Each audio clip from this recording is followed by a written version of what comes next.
Drama in St. Louis.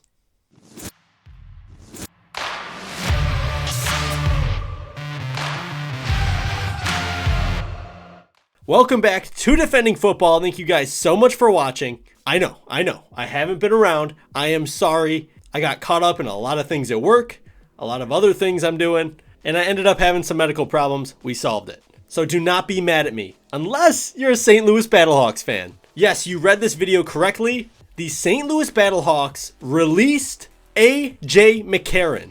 What are they doing over there? St. Louis football teams love to make mistakes. So you're thinking, where are you hearing this from? Why did this happen?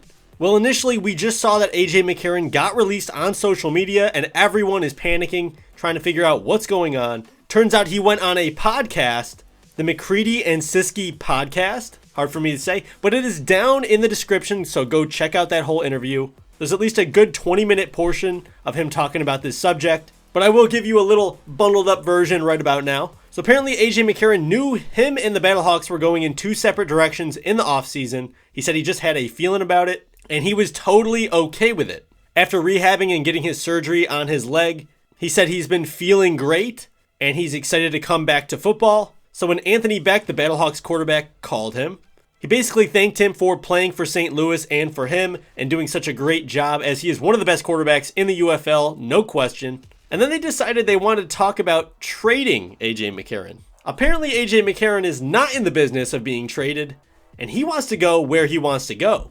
So there was a back and forth between the two, and apparently it got heated. Obviously we only have one side of the story right now, but this is all we have to go based off of. And it seems like Anthony Beck did not like the fact that AJ Mccarron did not want to be traded. It seemed like the Battlehawks felt like they had total control over the situation, but AJ Mccarron did not let him off the hook. AJ stated that his rights actually end at the beginning of this next season, so all he'll have to do is deny the trade and wait to be cut.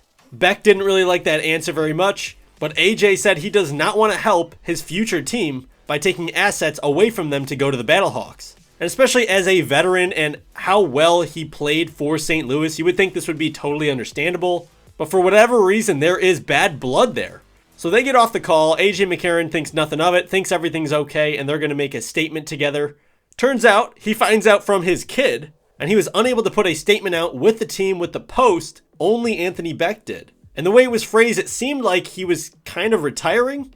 AJ did not like that, went on the podcast, and basically said he wants to come back to another UFL team, play the Battlehawks twice a year, come back with a vengeance, and of course, win the UFL championship. That's his ultimate goal. And first of all, I gotta say, I am super happy that he wants to stay in the UFL. Extremely fun player to watch.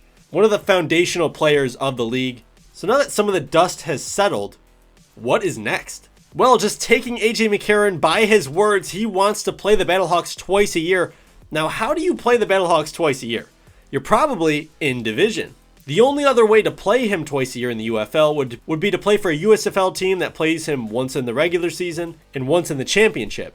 But obviously that is difficult. Plus, if you're in division, you can technically play that team 3 times, playing them twice for regular season games and once in the postseason to knock them out of the championship. So there are 4 teams on the list that I think AJ Mccarron is looking at. So right off the bat, obviously not going back to the Battlehawks. I don't think he's interested in the Roughnecks at all, just being honest. Showboats as well, don't think there's much going on there. He's obviously in a win now mode.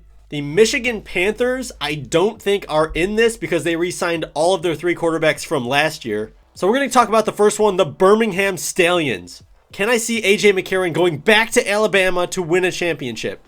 I can see it, but I think it's unlikely. With a lot of the quarterbacks from the Stallions in the past floating around, seeing they may come back, they may not come back. Martinez may be back, Corral might be back, and Magoo might be back. I mean, geez. So I don't know what's going to happen there. I don't see Mccarron really fitting in that system, but it would be an awesome storyline for the league, and then you'd pretty much have a 4-peat going on. Next is the San Antonio Brahmas.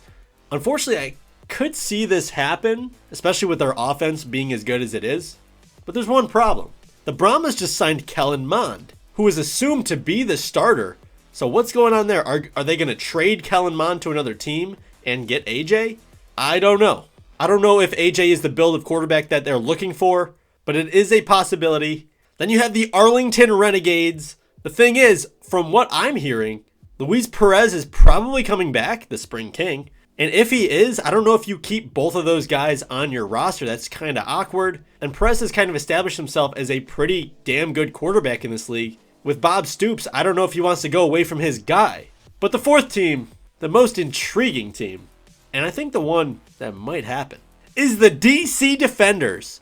Jordan Ta'amu has not re-signed, and we don't have much at the quarterback position right now. It's a vacant, open spot. We just signed Abram Smith back from his ACL tear, the most prolific running back in the XFL.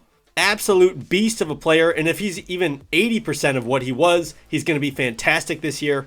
And to see DC take AJ Mccarron away from the Battlehawks and beat them 3 times to go to the championship, my dreams would come true. I think that is the most likely option for AJ Mccarron, and I think he would look the best in a DC Defenders jersey. So I really hope this happens. In that case, I don't know where Ta'amu would go either. So things would really get shaken up, and the UFL is getting interesting. But right before we go, let's just look at AJ Mccarron's stats from last year. He did not play all 10 games. He was injured for a few. But he had a 64% completion percentage, 1,582 yards, 15 touchdowns to only 4 picks, and he had 18 sacks as well. So AJ was clearly playing at an MVP caliber level before the injury, and I think he's healed up. He said he feels great.